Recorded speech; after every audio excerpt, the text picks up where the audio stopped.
thing. There is occasions where you might have it, but if you do, the neighborhood has to support it, the community has to support it, and it has to be a collective group that's going to go for it. With this one, the neighborhood clearly said they didn't want it, and it needed to be stopped. I think most of the people here spoke out that it needed to be stopped before it was pulled, and so we were willing to step up and make that decision. Thoughts? I'll just add to what Barry said. I absolutely, and I know everybody on this panel does, absolutely opposes assaults on our neighborhood via spot zoning. So, I'll just say that the incident that's occurred over the last few months has been one of the neatest things I've seen in my 4 years, as far as a developer who has every right to ask for a rezoning and go through the proper channels with the city, and the residents have every right to oppose that rezoning, and they exercise that right. And it was interesting to be a part of, and the sense of community, especially in the River Chase area, really was heartwarming, and reminded me of the things I love about Hendersonville and the community feel that we have. Well, another question about zoning, and I'm going to give. Go for it, Arlene. Can't leave me out. How I made my decision on whether to support this rezoning or not to support it is I met with the developer or the owner of the property and his attorney, and I heard from the people, and then I did my own independent research, and my conclusion, because of the overwhelming opposition from the people that have to live there, was my decision was not to support it. Thank you. Another issue about zoning that's became very controversial lately, especially this past year, has been apartments. And the recent approval of many apartments, developments that are already going, and the additional need for more or lack of, and the developers. What is your position? Does Hendersonville need to see more apartment dwellings within the city? And what place do you think it plays on those developers when it comes in regards to our schools and the strain that it's putting on our county school system? And I'm going to start with Kurt. thank you. I don't believe that Hendersonville needs any more apartments. As I've been out speaking with the citizens, they've made it very clear to me that they're against apartments.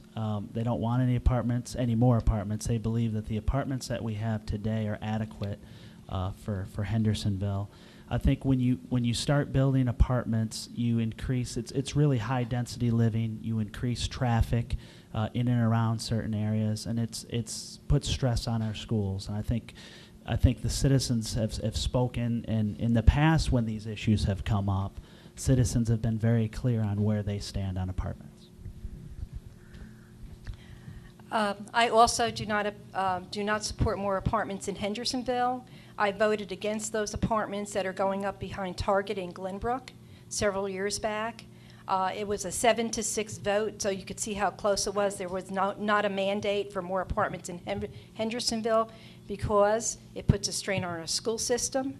It puts a strain on our already strained infrastructure with our roads, street lighting, and drainage problems that we have in Hendersonville, and the traffic congestion. And above all, the people did not want that to happen. Thank you.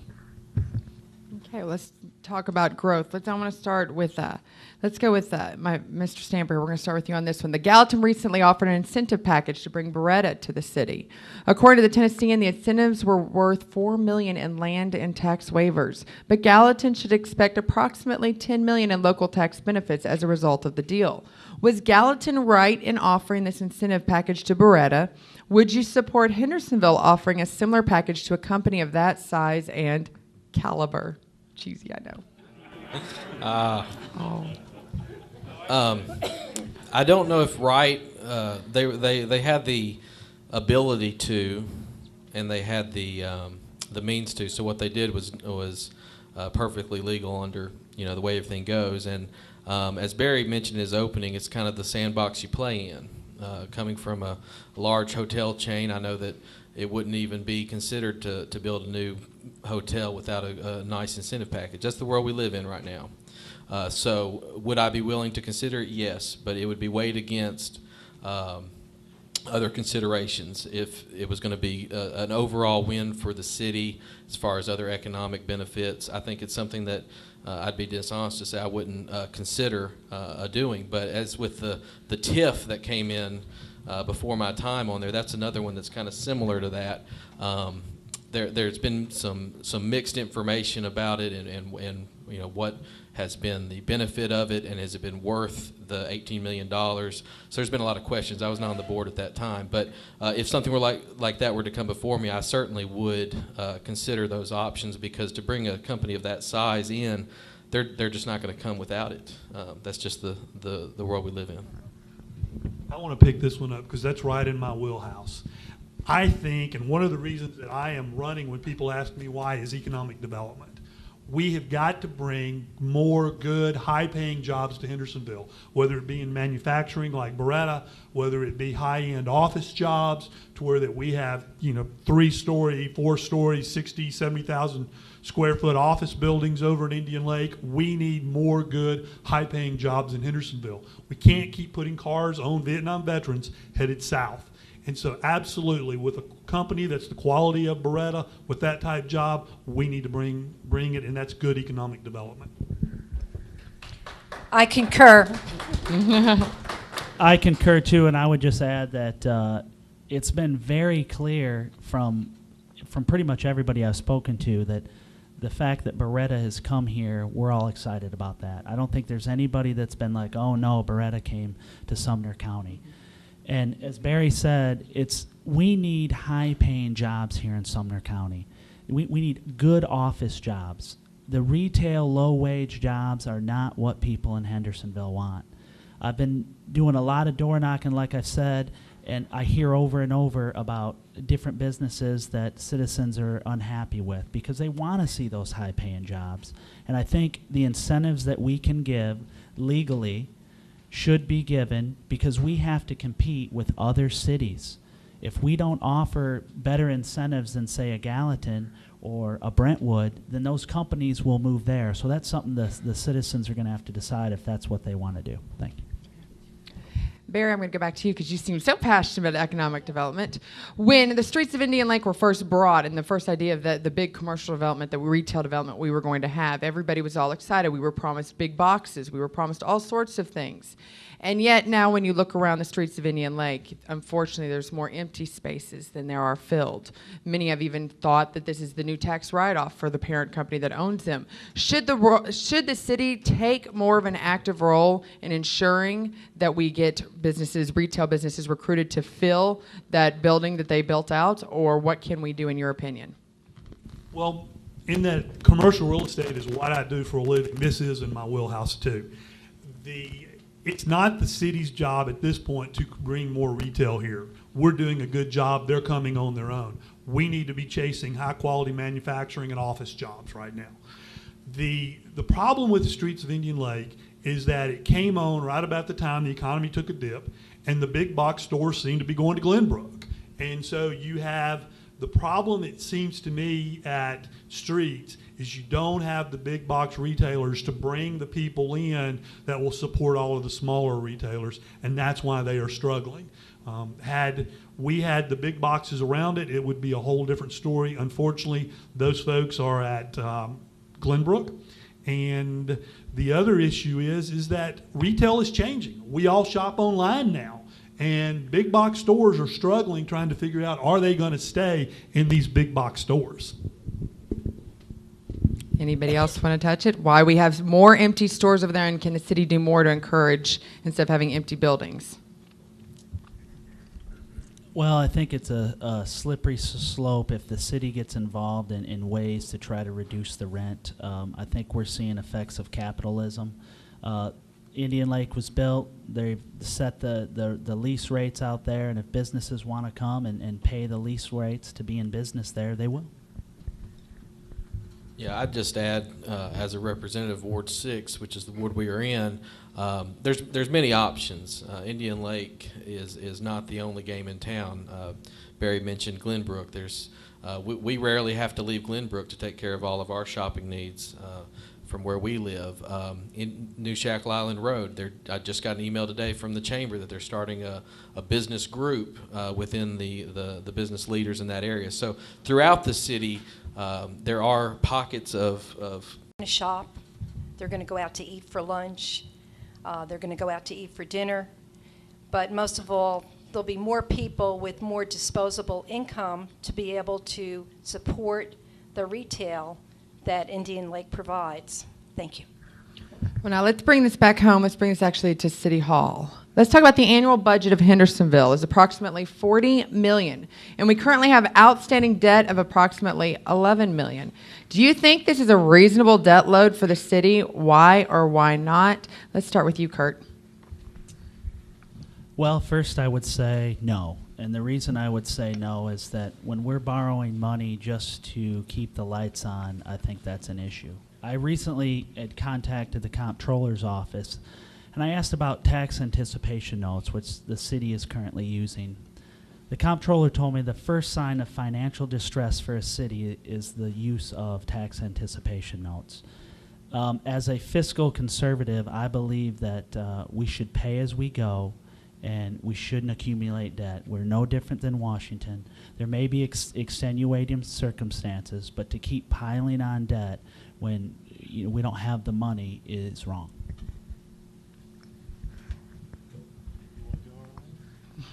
Tax anticipation notes. I just want to explain what that is. It's short-term borrowing. Usually it starts to around September time frame. Our tax bills go out in October, and it's repaid by the end of the fiscal year, which would be due by June 30th. It's supposed to hold the city over to pay their day-to-day expenses until all of the tax money is in, which is due between October 1st and February 28th. Right now, we got a really good rate on it. We're only going to spend about $4,500 in interest to borrow $2 million for 6 months. But that's not an excuse. I didn't vote in favor of to do a tax anticipation note because I think our day-to-day expenses should be covered by our budget. And it's an unfortunate thing that a city of our size does have to borrow from time to time, but it's one of the costs of doing business. Thank you. I'll take a slightly different tack than the two previous speakers as someone who did vote in favor of the tax anticipation notes. And it is generally unwise to do that, and it can be a sign of financial stress. I don't think it is in Hendersonville's case. It is more of a cash flow issue, and the general fund, since I was elected, has gone up several $1 million, but it's still not where it should be, where it needs to be, but we're moving in the right direction. What I would say about the debt load is that we have a healthy debt load. I'm not afraid of debt. I don't believe that you do infrastructure improvements like we've done, taking out millions of dollars in bonds. You don't do that from recurring income. You do that over a long term. It's a long-term project. It takes many years. And frankly, if we were bringing enough money to do $5-10 million things every year, then we're probably taxing too much. It makes sense. We borrow at a low rate. I think it's something you watch, and you don't ever want to get the debt-to-equity ratio out of balance. But having $11 million on a $40 million budget is I think is not a worrisome thing to me personally. I know a lot of cities our size and a little larger have much double, triple, quadruple that amount of debt. And like Arlene said, the tax anticipation notes is a short-term issue, and I would love to not have to do those. In fact, we haven't had to do those for several years, but this year we did. We all know what's going on with the property tax situation and the tax notices, and that are going to probably be delayed. So, thank you. I'll make it real fast. I think 25% of our income, which is about what that is a fair level of debt. What we need to make sure is that it is for capital infrastructure improvements and that we don't ever use that money to pay our recurring bills. Very Very good. Arlene, do you think the budget should be balanced before giving funds to nonprofits? And what do you consider to be a definition of a balanced budget? For example, can money be borrowed to bring a budget into balance? I know those little detail words, that B word. That's a budget. hard one. Well, as a fiscal conservative, certainly I believe that the budget should be balanced. And like Matt had said, working capital, which is our general fund, should be at least 3 to 6 months worth. Right now it's only about a month or a month and a half, but it has gone up since I took office as well. Ideally, yes, the budget should be balanced. Is it in Hendersonville? No. We're striving to that end, but sometimes all the stars have to be aligned for something like that to happen. Because of the infrastructure needs that we have in Hendersonville, we have to spend some money. We have to spend money for the roads. You know, we have to spend money for drainage. We have to spend money for some street lighting. And there's other issues too. We have to keep the fire and police up to par. Our crime rate has gone down over the last 4 years, over 30% in the city of Hendersonville, because we've been able to give the resources to the police department that they needed to be able to accomplish that. What was the other question? You had a couple. Should nonprofits be given any sort of funds Well, before we have a balanced budget in The city? nonprofits, and I believe they're a tiny, tiny percent of our budget, of our overall budget. And just realize that the nonprofits do a service into the community, such as the Samaritan Center and other various nonprofits, the Salva Center, the Senior Citizen Center, the Child Care Center, and it does serve a purpose in the community. And I have voted for the nonprofits, and I had questioned that too, because my question was, why should the city pick the nonprofits and how much to give to the nonprofits and not the people? But remember, you've elected us to do that too for you. So, I mean, I believe that they do serve a real purpose out in the community. Thanks. And yes, I'm going to make each one of you go on the record for this, so just to let you know. Okay, I'll go on record next. Real quick on the nonprofits. Yes, the nonprofits each year have to come before a special committee and present their case. And if the benefit to citizens of Hendersonville is insufficient, they don't get any money. And the amount they do get is not a lot. But some of them are smaller type of charities and really rely on those funds, and they do have to provide a good benefit. Even the ones that are countywide, if they're disproportionate to other cities besides Hendersonville, that's caused problems in the past, and we have reduced funding or eliminated funding. On the other thing, I have passed 4 non-balanced budgets, or this board has. I think I voted against one of the budgets one year, but we've passed 4 unbalanced budgets, but our general fund has grown in all 4 years. So if you do the math there, that tells you that our budgeting's off. I've been telling the department heads our budgeting's off, because we are bringing in more money than we're spending, but we don't budget that way. Some of the departments have 20, 30 years been coming in at 95%, and they're real proud of that. And I say, well, you can't estimate. You're not estimating right. So they appear to look better by coming in under budget. So in a sense, we do pass a balanced budget in the fact that our general fund keeps growing. So I've just had to learn to make those adjustments in my head and say that that our revenues have fortunately been higher than we expected, and our expenses have been lower. So the budgeting process in Hendersonville is kind of wacky. That's just the way it is. Well, I'd start off by saying yes, we need a balanced budget, but I also would say this is probably the toughest question so far, because you want to help people, you really do, and I think God calls us to help people. But at the same time, would you go out on your credit card, if you didn't have money, would you donate money to charity on that credit card? And if the answer is you would, and you do it regularly, then donating money to